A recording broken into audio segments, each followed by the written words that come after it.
Good day for all of you joining us across the various time zones. Today, our topic for our webinar is a banker's take on what to expect from your loan review. We think this is a timely topic because this traditionally is, so to speak, RFP season for a lot of particularly third-party loan review engagements into next year. Um, and I will say certainly one of the sorry about that. One of the concerns may have, again, I'm David Ruffin. I've been in the industry a number of years, uh, been through a number of credit cycles, and some would ask the question, well, what is the lay of the general credit landscape at this point? Uh, you know, I traditionally joined Shaun O'Brien with Quick Rate and Dan Marks with Infusion, both sister companies of ours. On a quarterly basis to discuss the call report information. And as of second quarter of 2025, frankly, banking metrics were pretty stellar, with one big exception. And unfortunately, we are beginning to see quantifiably increased credit stress, particularly in the areas like NPLs and some delinquencies. Um, you know, we also have consumer credit scores. I think as of yesterday, there was a story that ran in the financial press that consumer credit scores have declined at a pace stronger than since the Great Recession. We clearly have some CRE delinquencies, according to Fed data through the St. Louis Fed, the highest in 10 years. Um, and some could argue that we're moving perilously close to a situation that many of us who've been in the industry a long time remember in the 70s called stagflation, because inflation hasn't quite been tamed, and yet the last couple of indications is the economy is weakening. So the combination of those two is not really a very robust thing in terms of credit quality. I also would have to say that, we've arguably been, in my 51 years in banking, we've been in the longest benign period of credit performance that I certainly can remember. Um, Not here, of course, many of you have heard me say this many times. I certainly, being a credit guy, I don't feel like I had much investment in credibility. I'm always saying the sky's falling. Who knows what the degree of some of the credit stress that we may be faced with in the next few months or quarters, but certainly we are clearly seeing some increase to it. And I might add, speaking of loan review from our work, we're certainly seeing the largest increase in downgrades in risk grading or recommended risk grades that we've seen easily in a decade. Fortunately, at this point, most of them are within the so-called pass categories and not severely being downgraded heavily into criticized classifieds. Um, I am deeply honored today to share with the webinar with a special guest, because I think as the title would indicate, we want to hear not from me so much as to hear from a credit expert who is in working the weeds day to day in credit. I've known Shaun Ahmad. He's Executive Vice President, Deputy Chief Credit Officer for National Capital Bank. I've known him for a number of years, working with two institutions, and frankly, I know of no other credit guy that's any more conscientious and skilled at his trade than Shaun. And we look forward to hearing, of course, his recommendations or his thoughts relative to what an effective loan review should be. A little bit of logistics on this, as is the case typically with our webinars. All attendees are muted for the event, but what we do encourage you to use is the Q&A box for any questions for the two of us. We certainly appreciate that and encourage that at all, whether we're doing a coffee talk or a webinar. If you have a technical issue, use the chat and we'll try to help you out on that as well. Again, I want to reiterate, IntelliCredit is a technologically enhanced division of a broader group of companies, and our primary focus is post-booking risk management in the lending area, particularly as it relates to loan review, stress testing, and portfolio analytics. So let's begin here to get some hopefully dialogue going on with the attendees. Uh, we have 3 or 4 questions we'd like to ask you. What is your current sense of the credit environment? Is it strong, weakening, or uncertain to you? We'll give you a few minutes to answer that. By the way, the panelists don't have a vote in this. You may hear our opinions a little bit later in the program. So, indication is that we are between weakening and uncertain. I certainly do this. I speak at a lot of conferences. I was in Wisconsin just last week, speaking to the Wisconsin Bankers Association Management Conference, and that uncertainty and declining, unfortunately, seems to be a generally presumed opinion by a lot of the working bankers. Okay, the next question is your loan review primarily performed in-house or by a third party?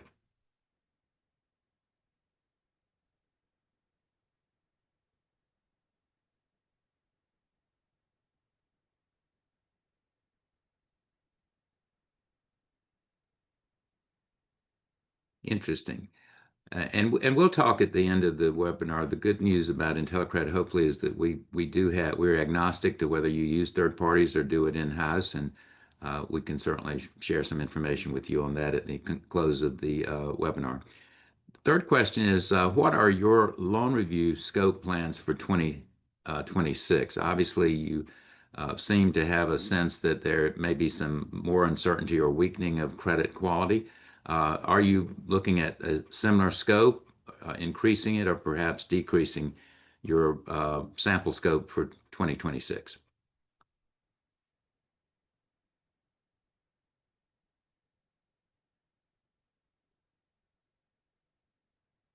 So about the same, and again, increasing. It would be kind of unusual, probably at this point, that anyone would be looking at decreasing. Um, and then I think we have one last. Yes, uh, this is a little bit of something we are very focused on at IntelliCredit these days, and that is your loan review scope in any way tied to loan level stress testing?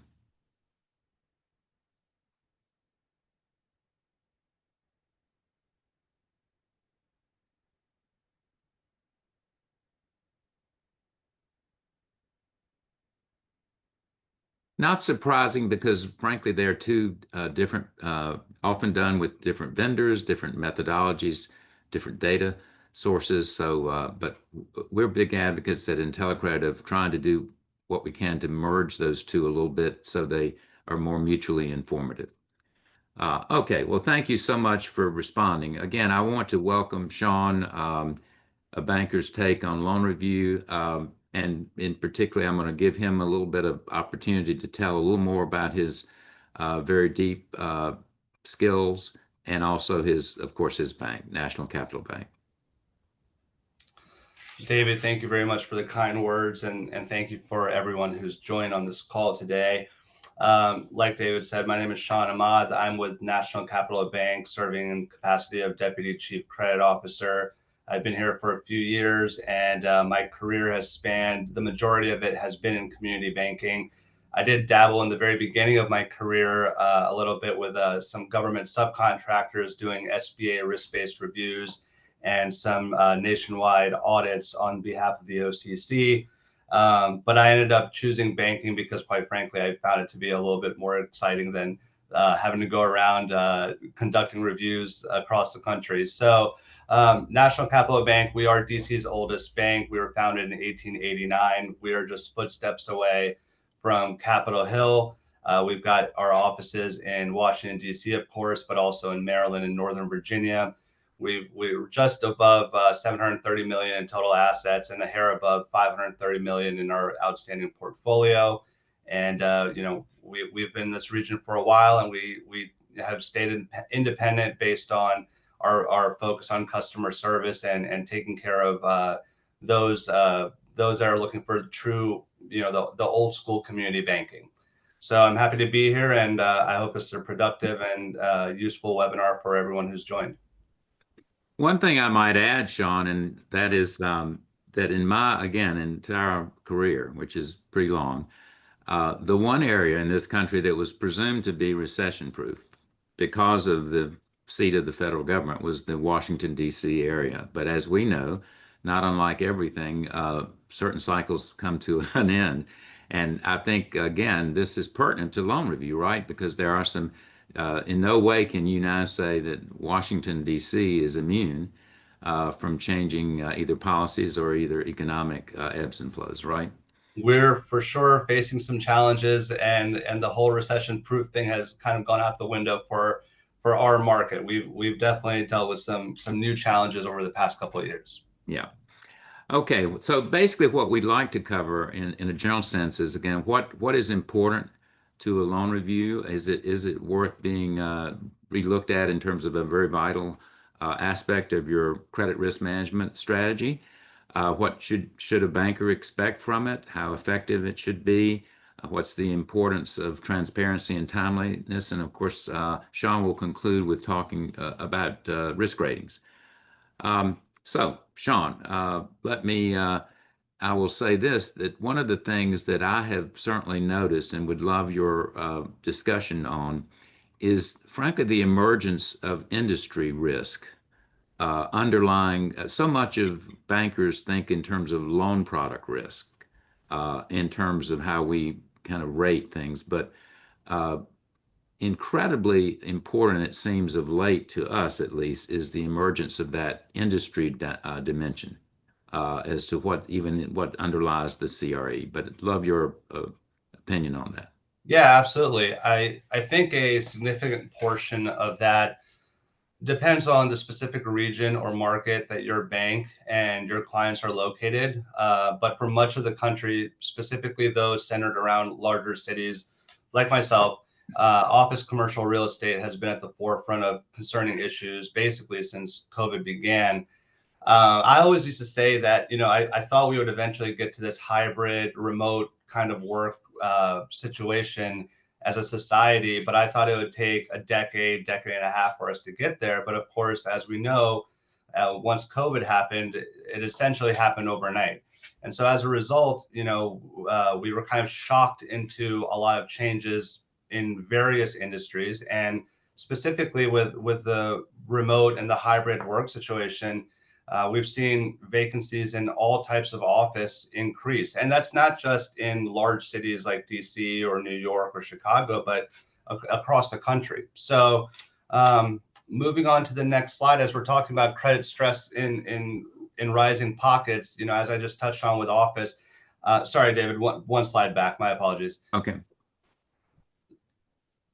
So it isn't exclusive just to office. Part of our job in credit is to not just react to industry shifts or changes, but to be proactive and anticipate the impacts to our portfolios.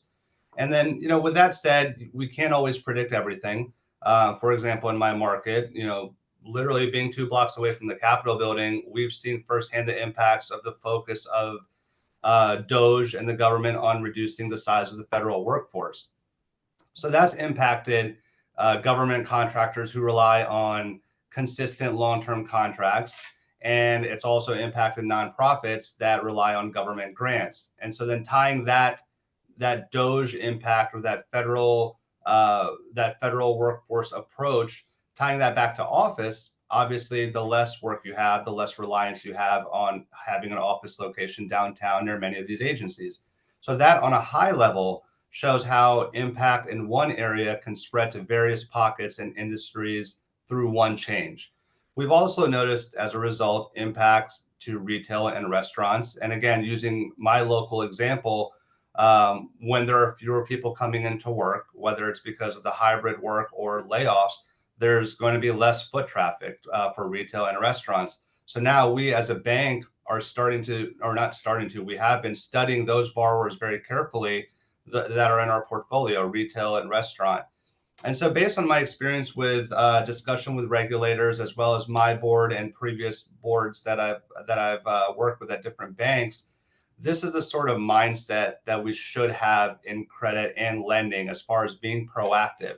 and trying to see the long range impacts that one specific change can eventually have on different sectors. It also allows us to talk to our borrowers earlier in the process, before somebody becomes past due, before somebody is experiencing real financial hardship.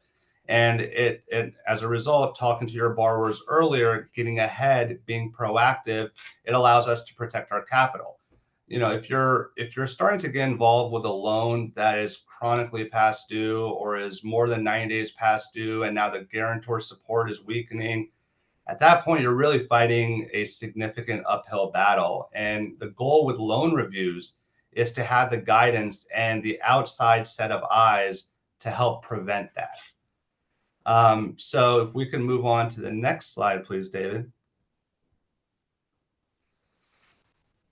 So what to expect from a loan review? When I engage a loan review team, I'm not asking them to come in and just give us a satisfactory rating, check some boxes, and be out of our hair. And while it is cumbersome to have a team come in and look at your files, you have to have credit involved. You've got to have the loan officers, relationship managers involved to an extent, loan administration all in the front end. There is a lot of legwork that goes into making sure that your files are ready for the review. But the goal is to have an outside set of eyes come in and look at how are you calculating your ratios? How are you setting your covenants? Not just are your covenants, are you testing for compliance, but do they make sense? Are they the right covenants? Are you testing your DSCRs at the right level given the change in landscape? So it's important to have someone provide their opinion on those types of things, but also on your risk ratings, which we'll continue to touch on, I think, throughout this presentation. And I was at an OCC senior management and directors workshop just last week in Pittsburgh. And one of the central themes was the importance of fluidity in your risk ratings. So, it's very helpful, I think, to have someone come in and point out why they view a loan as a watch credit versus maybe in-house, we view that as an average pass credit. And the goal is to have your loan review team provide you with that constructive feedback. And it's not only for you to do well on regulatory exams, but it's so you protect your capital, you protect your shareholders, and you protect the bank. So I think there's always a lot of value in good discussion and back and forth with the loan review team.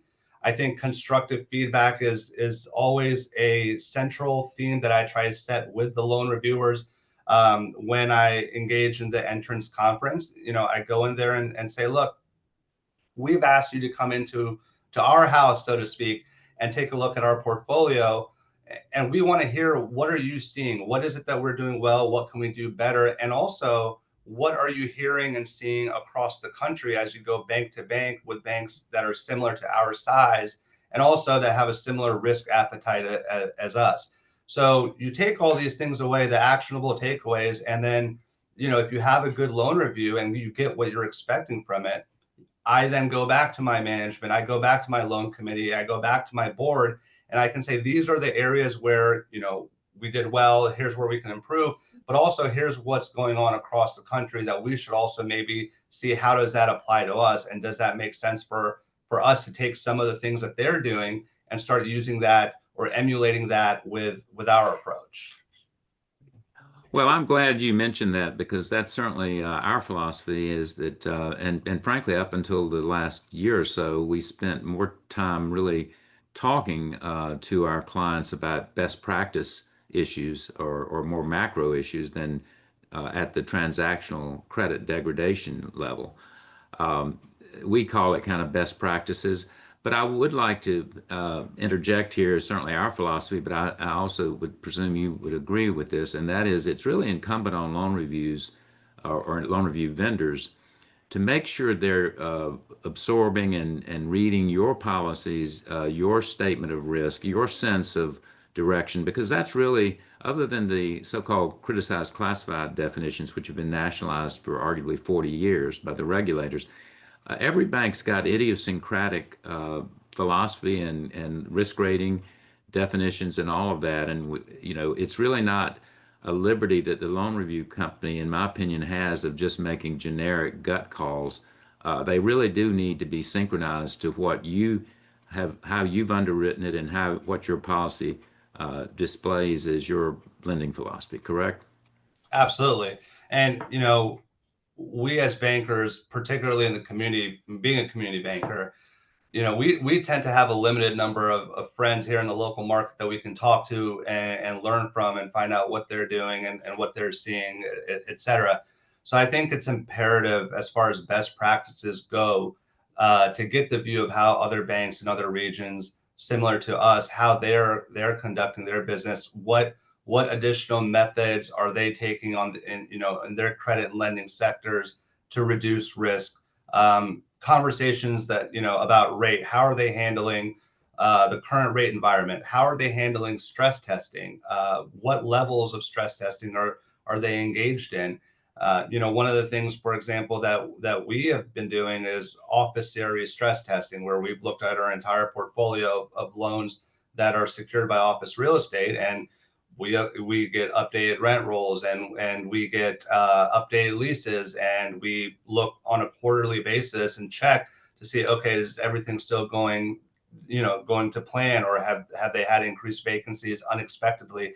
But things like that, those are the kind of things that you can learn from a loan review team about insights and best practices that are being taken place nationwide or in other similar markets that will help enhance our in-house credit processes. Right. Well, one last before we change slides, there's one item that I think we've all been hearing speculation of since, frankly, the elections of last year, and that was that there would be, quote, regulatory relief is on the doorstep. We've certainly seen dramatic changes over in the compliance area, but obviously, loan review speaks more fundamentally to safety and soundness issues. I would like your opinion about that, and I'll share mine once you do yours. But I'm a little bit skeptical of just presuming that the regulators are just going to not show up anymore. Yeah, no, I think I think it's definitely an interesting topic.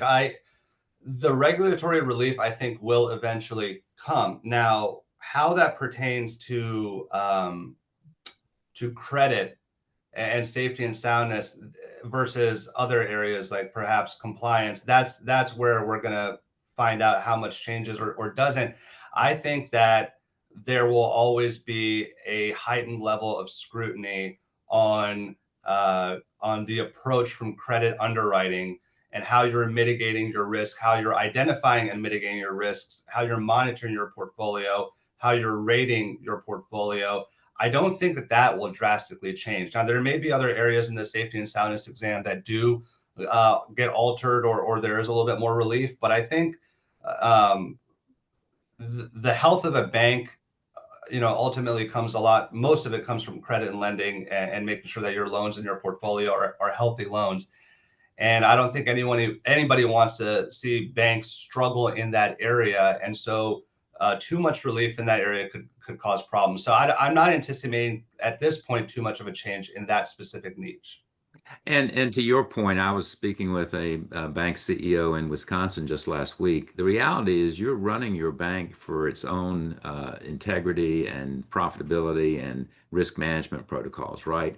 While we certainly know it's a highly regulated industry, you're hopefully you're not running the bank just to satisfy a regulator, because we've all been through emphasis, different cycles of emphasis, frankly, that usually come with the change of administration. But I think the reality is, again, using loan review just as a dress rehearsal for the regulator, I think you really need to look at it more in terms of the idea of just managing your risk as you normally would anyway, no matter who the regulatory or where the regulatory emphasis may be on a given cycle.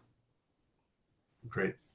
Okay, so does an effective loan review look like to you, Shaun?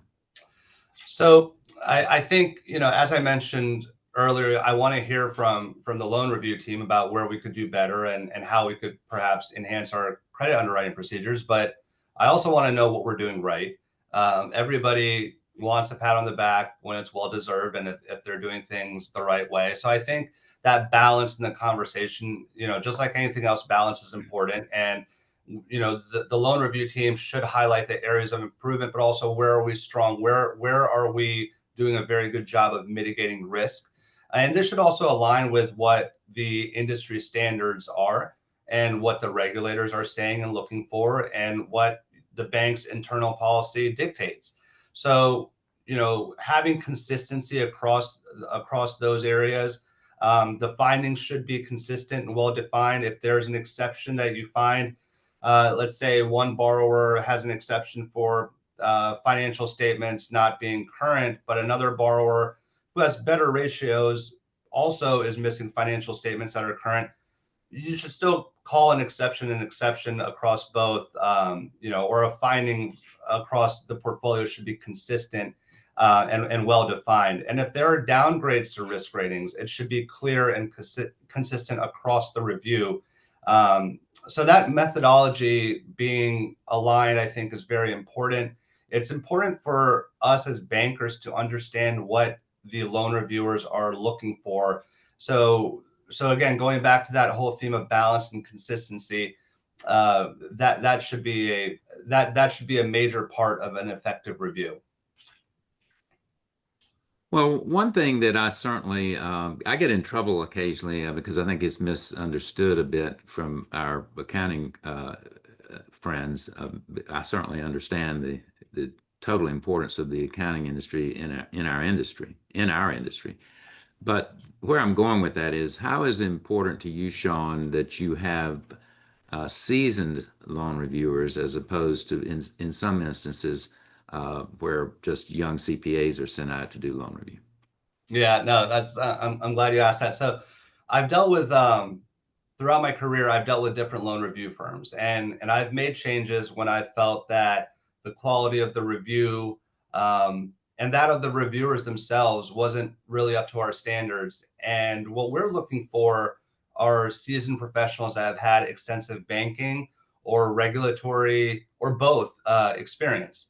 And this isn't anything against entry level professionals because we've all been there. I was entry level at one point. We've all been entry level at some point, but there's a real difference between going through different times and economic cycles and banking cycles. Looking back at '09, for example, then going through the unique challenges of COVID, and now going through the unique challenges of what the hybrid remote work has done to office, the unique challenges of Doge. Those are all things that you effectively learn when you're in the fire. And you look back at one of the things that we have done as a bank and studied is, okay, what worked and what didn't work in '09? What worked and didn't work for banks during COVID? And the way you can ascertain that is which banks are still around, and you learn kind of, okay, what did they do wrong? And so, the experience and that depth of knowledge that somebody who has been there for a while as a professional and has gone through it, that supersedes obviously what you can learn in a classroom. And so that level of quality and experience is greatly important to us when we're looking for a loan review firm. Well, one comment has been made to me more than once in the last couple of years. Quote, "It's refreshing to have loan reviewers that I don't feel like I have to teach Credit 101 to." And particularly if you've got either a regulator or a loan reviewer that's really a little too green in the role that they're being asked to form opinions on in terms of your performance, I do think that's a bit of a challenge. So, yeah, we're big advocates of having seasoned reviewers uh, perform the engagement. Before we change to the next slide, and I've always admired your ability to speak directly on this, Shaun, but if you were speaking to other loan review vendors that were considering or contemplating bidding on National Capital Bank's loan review engagements, what are some of the specifics you would say to them in terms of what they need to be aware of? I would say it's very important to be clear, constructive, objective, and providing the oversight that's necessary to ensure that when we commit to working with you, we know that we're going to get the value in having productive conversations and productive feedback on our portfolio, that we are going to get insights that that wouldn't otherwise be available to us, and we're going to get advice and guidance on, how we should enhance our monitoring or our credit processes.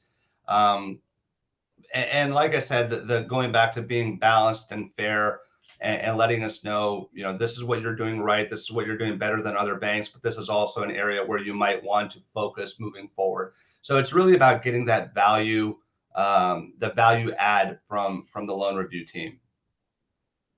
And I know some of these qualities on this next slide are very close to your thoughts in terms of what's important and credible in loan review. So, Sure. So yes, absolutely. The importance of transparency and timeliness, it's key. The worst thing I think you can do, in my opinion, as an external loan reviewer or as a regulator, is to go through a review and pretend everything is fine, not communicate, and then when you get to the exit conference or final report, you provide surprise findings or exceptions. And as a banker, there's a lot of context that I can provide on behalf of credit when discussing various loans, and why did we structure a loan this way, or why were we okay with waiving a covenant this 1 year, or why were we okay with not having this person as a guarantor. There's various things that it's not everything always fits in a square box, and especially in community banking. And so there's a lot of context that we can provide, but that is only done if there's conversation and transparency about what the loan review team is finding, or what their opinion is, and then what the reality is. So if the bank isn't given that opportunity to explain, I don't think there's anything really worse than that. And so I'm not going to actually name names here, but I do have an example. Just last year I made a change away from a firm that we had been using for some time that I was not satisfied with any longer, both with the level of knowledge and their communication. So for example, our loan review was, I think it was about roughly scheduled for 2.5 weeks. So every couple of days, I would check in with the team lead, expecting some dialogue. I just wanted to know how things were progressing. What are you finding? Do you have any questions? But all I heard was everything was fine. We get to the exit conference, everything still seems to be fine, no issues. And then a few weeks later, I'm expecting the draft report. I anticipate, based on the lack of real dialogue during the review and at the exit conference, that the draft report should be clear. I should take a quick look at it, sign off on it, and then the final will be issued. Well, when we get the draft report, it was written by somebody who wasn't even actually on site, and there were a number of exceptions. Now, we were given the opportunity to clear those exceptions, and we were able to do so.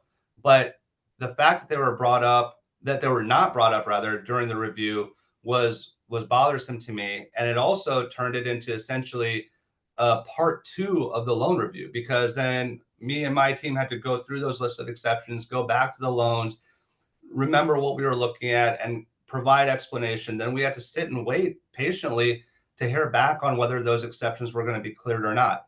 Again, they eventually were cleared, and all was well from that perspective.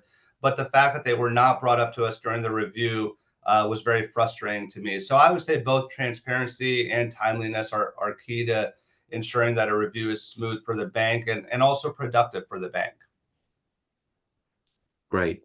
Well, if there's any one thing that loan review should prioritize, probably is the kind of the crown jewel of most loan review engagements, is really the opining on risk grade, right? Risk rating, and the effective migration within your portfolios, or certainly within the sample being looked at within the loan review engagement. So, appreciate your thoughts on that. Sure.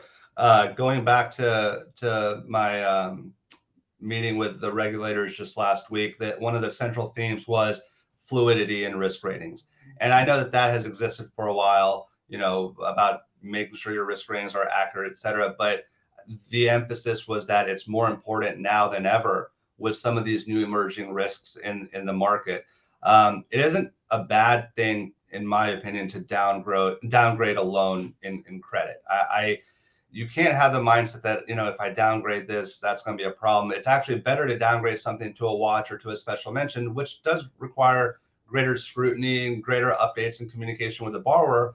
But it's better to do that, as I was saying earlier, you know, at the beginning stage, than try to just skate by with it being risk rated as a 4 credit unless someone tells you otherwise, or unless it starts to show up on 90 days past due, and now you've got other problems. So having risk ratings that can move up or down based on performance and other risk factors show that you as a bank or as a credit department have a good feel for the portfolio's overall risk. I think it's also important that when you employ various methods, such as stress testing, for example, that when you conduct your stress testing, like when I was talking about our office commercial real estate stress testing, when you start to see things, you've got to tie that back to your risk ratings as well and apply it. So if you find out there's enhanced risk because this borrower that was previously rated as a 4 and they had long-term leases, but two of those tenants have left, and now there's a 40% vacancy, you've got to make that applicable change in your risk rating. Now, if the borrower goes out and in 2 quarters or 3 quarters finds new tenants and is cash flowing well again, move that rating back up. But you've got to be able to move them up and down and have that fluidity. And I feel like the most productive and healthy conversations that I've had with loan reviewers, and particularly with the team leads, has been on this topic. And I think as long as your ratings and your methodology are consistent and that they're current, meaning that you're actively reviewing them, whether it's through annual reviews or through stress testing or through loan renewals, the loan reviewers and regulators alike will respect that. So yeah, that discussion, I think the big takeaway for me when we have these loan reviews is the discussion about how do our ratings align with how other banks are looking at these types of credits, how regulators are looking at these types of credits. And then that's something I can take back then to my loan committee, to my management team, to my board, and say, we are rating these things correctly. We are showing enough fluidity, moving up and down with our ratings. And I think that's been a consistent feedback that we thankfully as a bank have received and hope to continue with. And that's what we expect from the loan review team. Well, I think using the term you just attributed to the regulator of fluidity, I'm a huge advocate of that. In fact, we may get as much blowback or resistance, even defensiveness from clients occasionally on when we get into commentating or commenting about their risk grade philosophy. For example, within the last month, we were working with a bank about a billion and 3/4 in asset size. And they have remarkably 70, 80% of all of their loans in one risk grade category. And it's basically between mid risk to low pass. And the concern I have, frankly, and I realize this is the bank in particular prided itself in their mind of being more conservative. Therefore, they put things in a more they weren't trying to pretend that it was in a better risk category than it was. My concern in a case like that is if you get further heightened stress, it's going to be incumbent on you to start inventorying the ones that are frankly more stressed. And when you basically lump everything into one large silo, you're going to be tasked with a lot of difficulty, frankly, of ferreting out between what is really needing immediate attention, right? So this somewhat pejorative comment here, but the comment has been made to me over the years, well, we're just being conservative. I would consider that be maybe unintentionally lazy, just to put everything in one big silo. So we do, we like to think of it in terms of more of a bell curve, that you ought to have a bell curve that kind of reflects the risk in your individual portfolio. But I do appreciate the value you share, particularly around risk ratings and risk grade integrity, because that's really the heart of a good loan review engagement. And I think it's not something where if somebody downgrades a loan for you, it's not personal. And Yeah. I think people tend to sometimes get defensive about it. Now, I've had discussions and I don't always necessarily agree. I'm like, I think that's a little bit too conservative. This is why we took those things into consideration, but this is why we had it here. So you can have a little bit of a productive dialogue about, here's why I did this way. And often if you have a good loan review team, you can find that middle ground and say, okay, you know what, fine, I agree, we'll downgrade it. Or the loan reviewer might say, no, okay, you know what, that added context, I understand, it's fine where it is, but keep an eye on it. I think where you have issues is if you have a massive number or a large segment or a large percentage of the loans that are being reviewed or being downgraded, then that means that you have you probably have an issue in how you're defining and how you are actually categorizing your loans. And then that's something that is a more systemic issue rather than a one-off with a downgrade here and an upgrade there. So that's why I think again the conversation with the team lead, particularly and the loan review team, is very important. Absolutely. And I think it does give even more buttresses that whole value of having more seasoned reviewers because they typically a more seasoned reviewer has the ability to frankly collaborate and even concede. Right. Oftentimes, less experienced people are, kind of operate loan review by checklist mentality.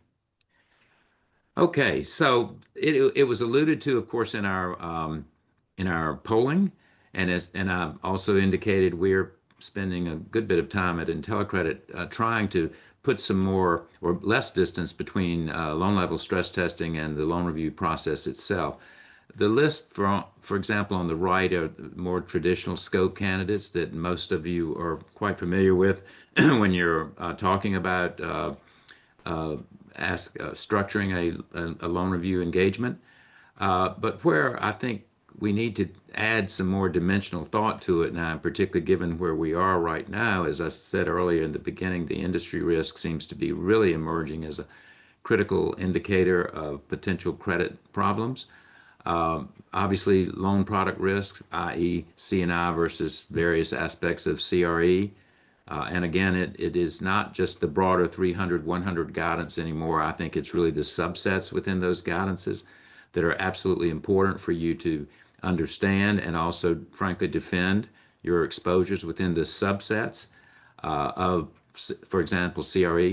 But where the stress testing comes in here, from our perspective, is that most people kind of roll their eyes about stress testing because of its theoretical aspect to it. And indeed, it is theoretical. It's kind of presuming, well, under this level of stress, you'd have this impact all the way to your capital account. And that's what lends itself to kind of that skepticism about it. Well, it's just a theoretical exercise. But I think any stress test worth its salt, frankly, should have it as the end product a listing of specific credits and borrowers that, upon the effect of those theoretical stress levels, should be put on the front burner in terms of keeping up annual reviews and making sure they're candidates for loan review as well. And that's where I think it takes it off of just the focus of theoretical into the practical nature of what a stress test can. And I might add this last axiom, which I've, of course, valued ever since the early days of credit risk for me, and that was remembering that you've basically got an ability to reduce some of your credit problems by early detection. And I say this many, many times. If you're waiting until call report data comes out to be an indicator of your credit quality, as they say in the more rural parts of this country, those horses are long out of the barn. Anybody that knows the true art of credit risk management knows that early detection is the key for uh, reducing your ultimate losses in credit. And those happen in those so-called pass categories, and how, as Shaun has said several times in this presentation, and even indicating the regulators are onto that, is the fluidity of those grades, particularly within the pass categories. So let's talk a little bit, just in conclusion, from my perspective or our perspective. Again, we've talked several times about using seasoned people that have the comfort to collaborate. Remember, a loan review company's only power is that of persuasion. And I think the investment of having seasoned people and do it gives the better quality of that persuasiveness. We understand, I think, instinctively that there's a lot of sometimes poor documentation, technical documentation that floats through the banking industry, but And somebody says, who cares? Well, you don't care unless there's a credit default. And then once there's a credit default, you may have flaws in your documentation. So again, we like to think in terms for best practices to have at least a certain segment of those loans looked at by what we in our team we call the paralegals or the documentation specialist. We certainly think that online tools, uh, help you track that, it's basically using your DNA and your portfolio. It's unique to you to kind of ferret out where the hot spots are beginning. I think the very fact that if a loan review company looks at a borrower, they ought to at least provide some semblance of a write-up, not just convert that to a spreadsheet and say we agree with the bank's risk grade. I think one of the abilities we have, as much as we tout at IntelliCredit our deep experience, we also formed IntelliCredit in 2019 based on a technologically enhanced web-based delivery system, which allowed some of the things that Shaun alluded to around the transparency of the review, the ability to, in kind of real time, to see what reviewers are writing, and also the ability to clear exceptions in real time, thus avoiding that more traditional data dump periodically on people like Shaun to kind of ferret out what the exceptions are. Again, that seems to be utilizing technology in exactly the way it needs to be. Um, I do think one of the things that we would certainly like to offer as we close this is we do have a very robust analytical tool called the Portfolio Analyzer that sits on the same platform as our loan review application, and we certainly can offer some very good three months free time use of that. Again, that's a 24/7 ability to peer into your unique portfolios. And again, making sure that the reports um, are comprehensive to both management and to the board of directors. So again, we take kind of pride that we built our offerings around those kind of best practices as we see it. Again, just to close this exercise, and again, I want to thank Shaun tremendously because it was very, very intentional that he be the centerpiece of this presentation, not just me or IntelliCredit. But as I did say at the beginning, we're agnostic to whatever your approach is to loan review. Obviously, many community financial institutions depend on third-party vendors to do loan review work, but also we have a number of clients that do loan review totally in-house, independently in-house, and they can use our same application that our reviewers do for their internal use. Um, Again, we feel like we have met the challenge across the board for most of the things that Shaun alluded to were critically important for a good, effective loan review. We think of every single loan review engagement as a two-way street. We learn as much from the bank as we like to think we give back in value to them. And in that sense, again, obviously we've been honored to have complimentary referrals been given to us. Again, I just want to ask you, let me check one more time to see if there were any questions from the audience that came in. Don't see any. Um, Please reach out. Again, this is RFP season, so to speak, for loan review for 2026. We'd be very honored to put a proposal together for your consideration. And I just want to close again by thanking my good friend Shaun for some excellent comments. Thank you, David. It was a pleasure. You will be getting a receipt of the deck, those of you that attended. Thank you so much.